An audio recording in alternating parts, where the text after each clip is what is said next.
Aloha nerds, and welcome back to the Salawag's Why It's Great Gut Reaction, where I watch things and react from the gut. For those of you who haven't been watching Barry on HBO Max, or if you don't have HBO Max, sorry, you'll have to watch it illegally, or borrow your friend's account. I really love Bill Hader's Barry. This is a show about a hitman who, during one of his hitman jobs, encounters a class of actors and realizes, oh, acting, that's interesting, and decides that he wants to quit being a hitman and become an actor. Unfortunately, Barry has a proclivity toward violence, and that's mostly what his struggle is for the most of the show. He's struggling with the fact that he has a job as a hitman, but he wants to be an actor, and he also struggles with the fact that he does have this kind of under the surface welling. Tom Welling? No. He has this building feeling under the surface of this darkness, this coldness, this will to kill, this something sort of natural within him. And very much the finale of season 2 deals with that. So, just to give you a quick summary without spoiling too much, over the course of season 1, Barry's acting teacher, played by the wonderful Henry Winkler, has a love interest, and that love interest finds out that Bill Hader is a serial killer, or well, she doesn't know he's a hitman, but figures out that he is involved with a serious murder, and it ends up with him having to take her out in order to preserve his secret.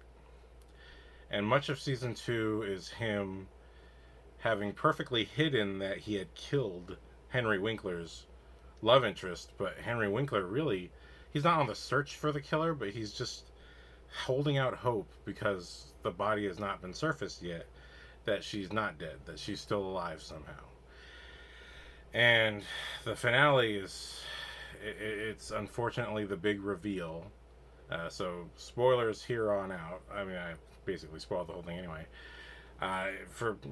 Just to give me a little spoiler-free section, if you're interested in Barry, if you like shows like Better Call Saul and Breaking Bad, Barry is right in that vein. It feels like a cousin show more to Better Call Saul than Breaking Bad, because it has a bit more of a comedic tone, but in no way, shape, or form is it genuinely similar in terms of the writing. Like, it's really got its own voice, it's really got its own world, but it still feels like you could see Barry being somehow an accomplice to or related to Better Call Saul. If those two shows were going side by side, that would be like a little wish fulfillment. But either way, for those of you who are fans of that type of show, and if you're a fan of Bill Hader and his comedy and how good he is, and then you're going to get a chance to see him both genuinely give great dramatic performances. It is a comedy show. It's a dark comedy. So, much of season 1 is the interplay of him trying to hide his hitman life, which in and of itself is fun. But season 2 is driving toward unleashing what's inside of Barry, and that's what's interesting about it. Because much of him as an actor during seasons 1 and 2 is that he will not open up and tell anyone anything about himself. Number one, the reason being, all he's been doing since he's a veteran. Thank you for your service, Barry. But all he's been doing since getting out of the service is being a hitman and being freely unhinged and killing people left and right. So he can't tell anyone anything because that's all he's been doing. And he has, of course, the fear of rejection and the fear of judgment and all of that. And, of course, he doesn't want to go to jail for his crimes. But it's still there. He's still dealing with it. And everyone's trying to get something out of him. What's beautiful is in season 2, in the end of season 1, he just breaks a little bit and opens up a little bit. And it becomes a great breakthrough for his acting career, or at least his acting learning experience, because he opens up to his class in a particular kind of way and finally gives a good performance. Because half of his problem is he's so bottled up, he can't emote or express in any way, shape, or form. And he doesn't really have a healthy way to do it. And that's what his fear is. He's aware that he does not have a healthy way to release his emotions. That's part of his fear that drives him in the show. But much of the benefits of the class is they're trying to teach him how to do that, because that's your job as an actor, is to release emotions in a deliberate way where you're still not actually physically harming anybody, and hopefully not truly emotionally harming anybody, because that's your job. You're here to express in a way that is accessible, effective, but non-destructive. That's basically the function of the actor, to perform, to entertain, to enthrall, to get the emotions out of other people, while still protecting your fellow cast and crew. And that's much of his concern. So I really love there's this terrible relationship he has with Sally, played by Sarah Goldman, who at first I thought, oh, she kind of looks like Naomi Watts. She kind of looks like another actress I've seen in things. I thought it was this other actress, but she's not either one of them. I was like, oh, okay, sorry, but she's so fantastic. She's really, in season 2, I think, is her true shining, because she's getting further in her career goals, but you're also seeing her character flaws a lot more. I think she, like Barry, is much more hidden in season 1. And as Barry opens up, she's opening up, and that's a lot of what season 2 is about, is opening up your truth, your dark side. And the buildup of their relationship is, I really feel it's a really unhealthy relationship, because she's making moves on him before he's even aware of what moves are, in a certain kind of way. Not to say that he hasn't had anything, but just, you see there's a certain out of placeness to Barry, that he's never quite fully in the moment. He's either always kind of looking around, seeing what's going on, looking for his exits, or he's otherwise preoccupied with whatever kill he just did, and whether he feels guilty about it or whether he's just thinking about whether or not he might get caught for it. So there's always something going on with Barry underneath the surface, but it's never what's going on in the moment. And Sally's a reflection of that, where she is always emotionally attacking and doing all these things, but it never actually has to do with what's going on in the moment. And this is actually an interesting thing that I watched Inside of You with Michael Rosenbaum. My review for that might have yeah.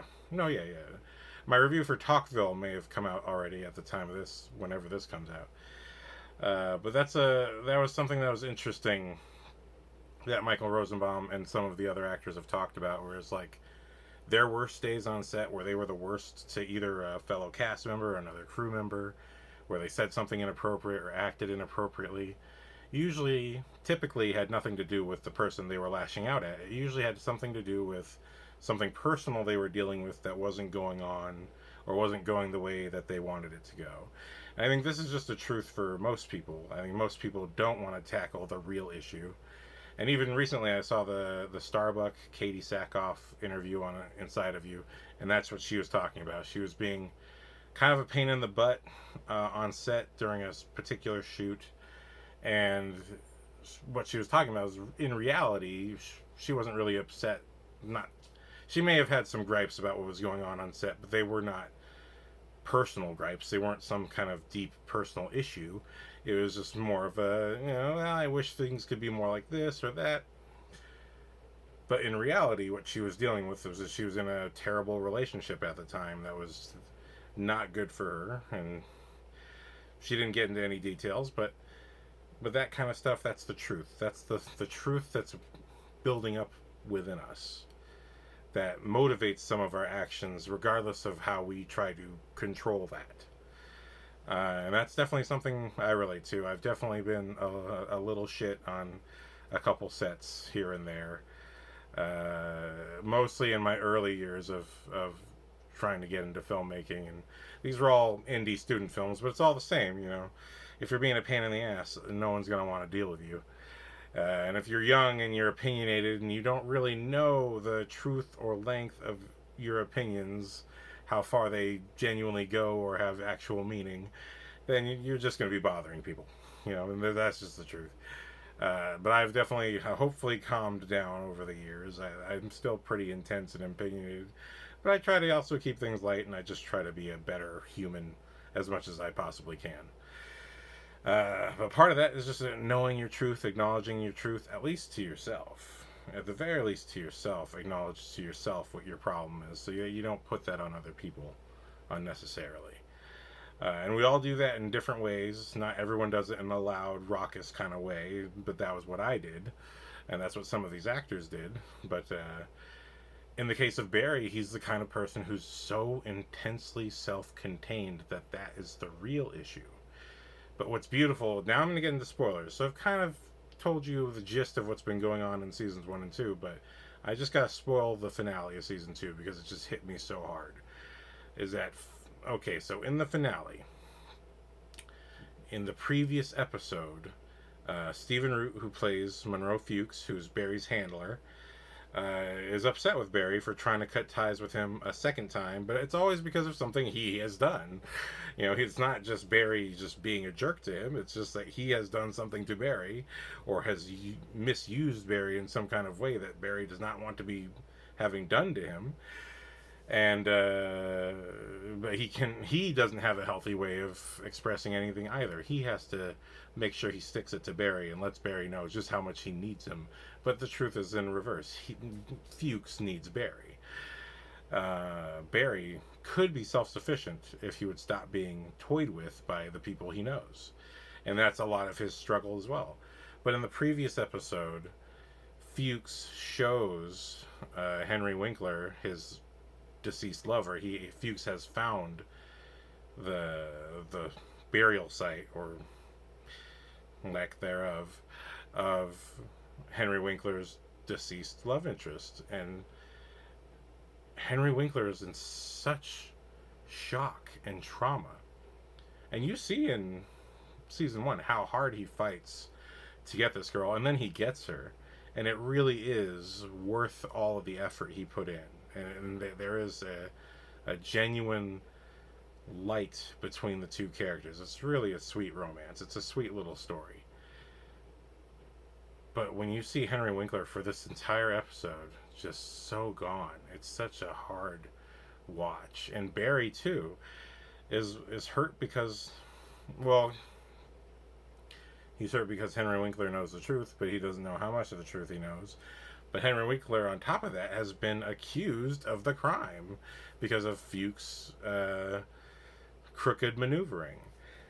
And so Henry Winkler is looking at getting charged with murder. And it's all going very downhill very fast. But this is what sets Barry off. Before, Barry was just trying to put distance between him and Fuchs and put distance between himself and the hitman life. And much of season 2 is Barry almost successfully staying out of it. And then finally, because of this whole collision and Henry Winkler about to face time in prison for his crime, because of that, Barry has decided it's time to kill Fuchs. And so remember, this is spoilers now, so if you haven't seen season 1 or 2, I'm going to be spoiling some stuff. Another great character is NoHo Hank, played by Anthony Carrigan. He's just this really kind of aloof, kind of somewhat... we suspect he's gay. He must be. But yeah, he's just kind of an aloof character who's supposed to be working for the mob, but at the same time, it's just like, you really don't fit with the mob at all. He's so aloof and friendly, and he would really be better as like a host of a hotel or something like that, or I don't know, some kind of host servant of a well-to-do establishment. He really is not fit for the gangster life. But his mob is merging with 2 other mobs, but he wants to kick one of them out because he doesn't want to lose this dear friendship bond that he's made with the heads of one of the particular mobs. So he hires Barry to train his men to, well, he tries to hire Barry to kill the opposing mob, But Barry's like, no, I don't want to do this. I'll train your men, and that's that. And so he does. But unfortunately, in this episode, actually, everything works out. The Fuchs manages to get all of these people to get along, and and it turns out NoHo Hank and his new best buddy mob boss, they seem to enact some of their attraction to each other. It's very interesting. But Barry is now on the hunt, and because Fuchs has aligned himself with these people, is hanging out with them. Barry shows up trying to kill Fuchs, starts killing a bunch of the mob people, and actually, his fury is so unending that he kills almost every single person at this little party, because it's a get together party. It's a makeup party. The mobs are going to work out, or at least it seems to be so. The opposing mob boss still seems to be upset about the situation, but everything seems to be working out in the best possible way. And then Barry shows up and just starts killing everyone left and right. And this was set up earlier in the season. Earlier in the season, Barry finally opens up to Henry Winkler about a very particular kill that he had done while in the military. And in this one, it's one of his friends, one of his fellow soldiers, while on tour, gets shot in the face.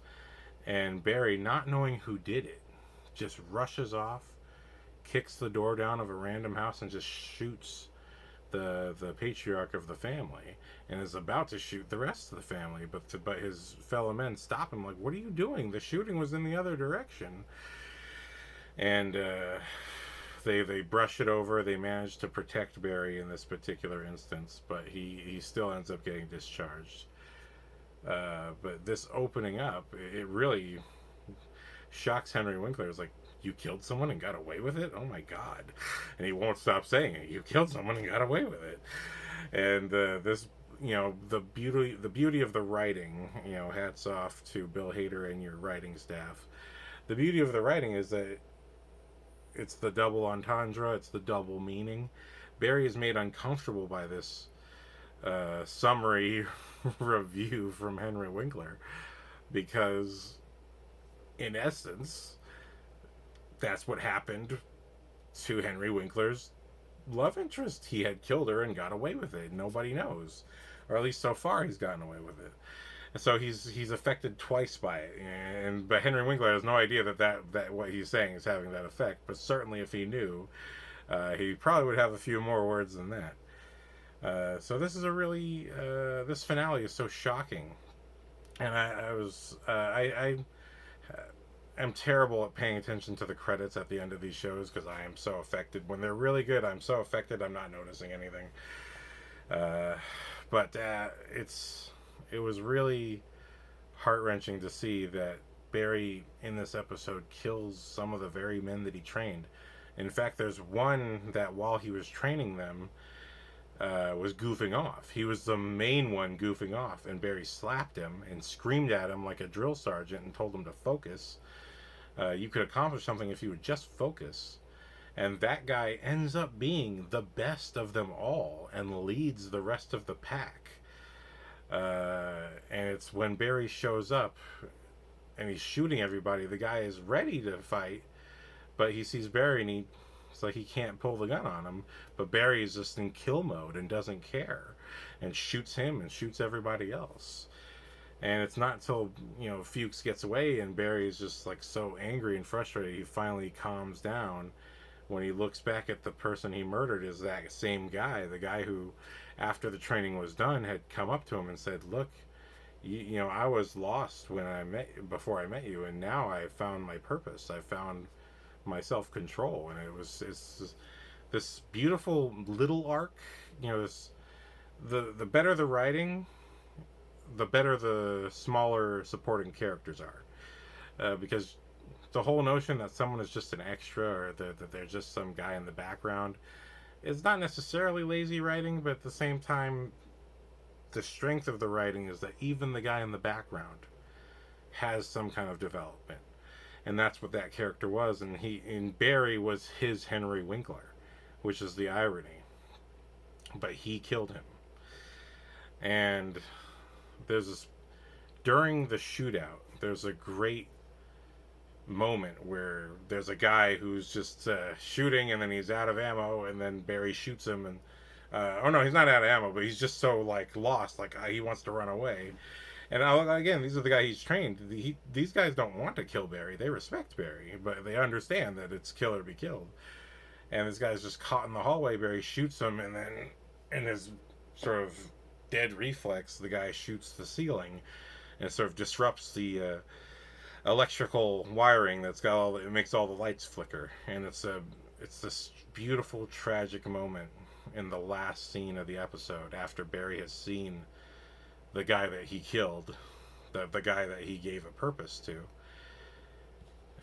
And he walks back into the hallway, and you see all the lights are flickering, and they flicker for the last time, and the hallway just goes dark, and Barry walks into the dark, and the camera follows him. And that's how that's not the final scene, but that's how the episode basically ends. At least from Barry's side. And that moment was so beautiful and well done from a writing, performance, shooting perspective. I mean, that's layers of filmmaking and subtext. You didn't need to have the lights go to darkness and have him walk into darkness for that to be emotionally effective, but it really hits home that Barry has gone fully into his dark side. The thing that he was fighting across season 1 and season 2, he has now fully walked into. And I just thought, that hit me so hard. I couldn't help myself, even though I haven't recorded, and I don't know how long. Who knows when you're going to see this episode. But yeah, I'm really hit hard by this finale, and symbolically what the imagery and the visuals mean.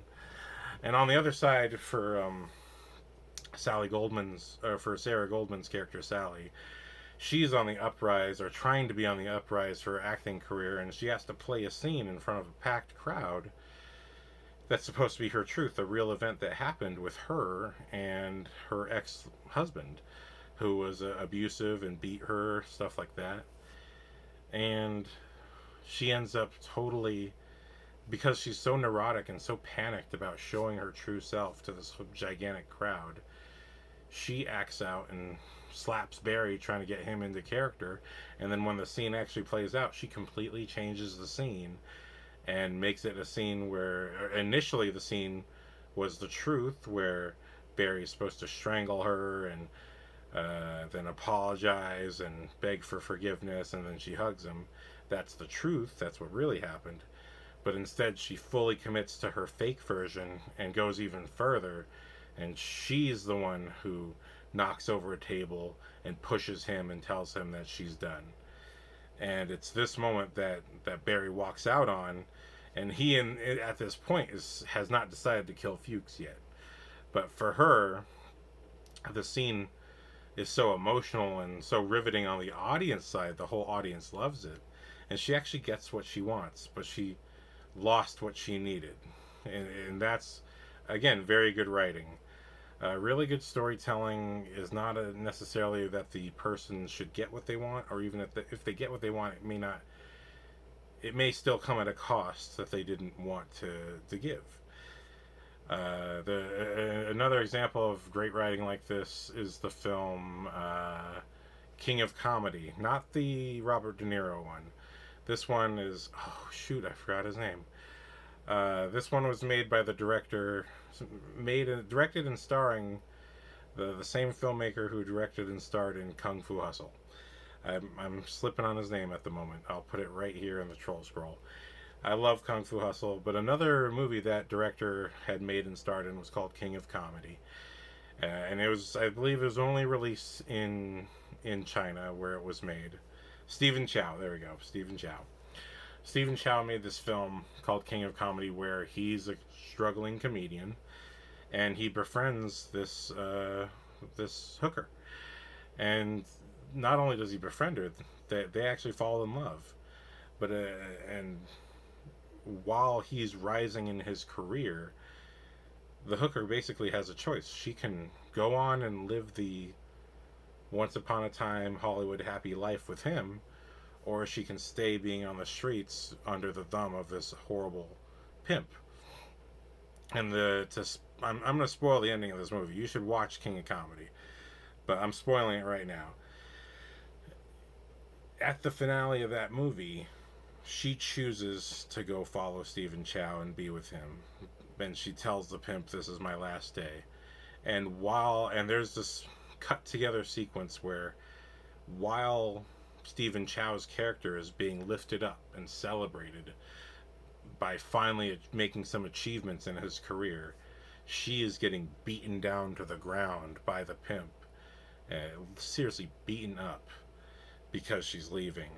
Uh, but she's not killed, and she manages to get out of there because she had rejected Stephen Chow, I believe, earlier in the movie, thinking that everything he wanted was ridiculous. But then she realized she wanted him back, and so at the end of the movie, she's all beat up, but she comes back to Stephen Chow, and they essentially live happily ever after. But it comes at such a cost. It's such a tragic cost for her. But it is a movie called The King of Comedy, so she lives and she still gets to have the happy ending, but she's beat nearly to death to get it. And not that that's exactly the same ending here, but we see Sally, after getting all the praise, she admits to her agent, who had sort of set up this event to make sure that she got as much of a viewing from Hollywood professionals as possible. She admits to her agent that, "Look, what I did out there was not the truth, and I feel awful. I feel terrible. What I've done is terrible. This is not the real me, and now I've lied to a bunch of people, and what the hell am I doing?" And so, even though she's getting praised in her career, she feels terrible. She's like, I can't celebrate this. This is a false win for me. So both Barry and Sally are sort of having this. They're both not getting what they want. Not really. They wanted to get things the right way, or the way they felt was the right way, and both of them totally conceded and gave in to their dark sides. Both of them gave in to what they were holding on to on the inside. And I relate a lot to that. And I did bring up Doctor Strange. I am going to bring that up, but I just want to wrap up for this thought that I really love the show, Barry, and it's a really fantastic show. I hope that it can continue. I hope that it gets renewed for another season. I still have to get to season 4, which is still going at the time of this recording. I believe they just dropped episode 7 of season 4. But I just gotta say, hats off to Bill Hader and cast and crew. I really love the whole cast of the show. It's really well done.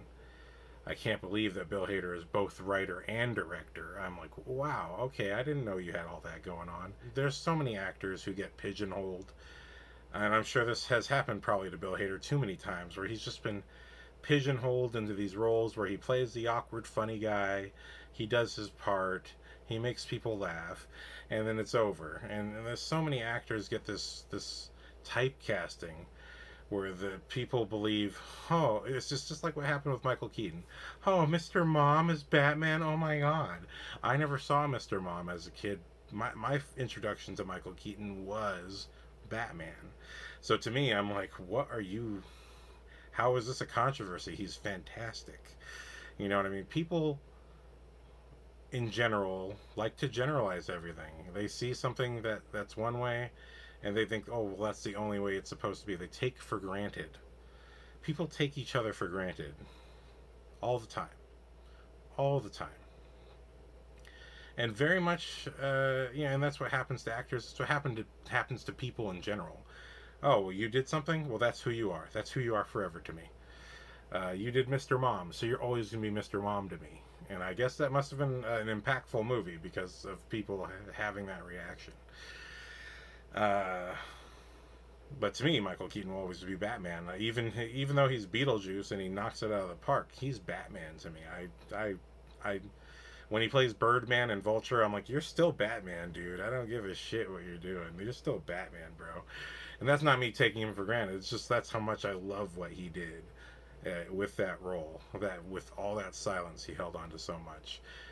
But a lot of actors just get typecasted. Like Gary Oldman played villains for decades.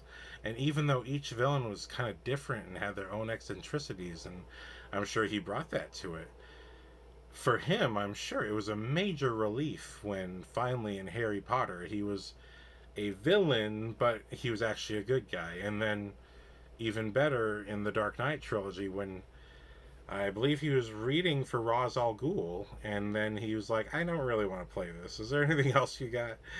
And Christopher Nolan, being wise beyond his years, was like, well, there's Gordon. We don't have Gordon yet. You want to try that?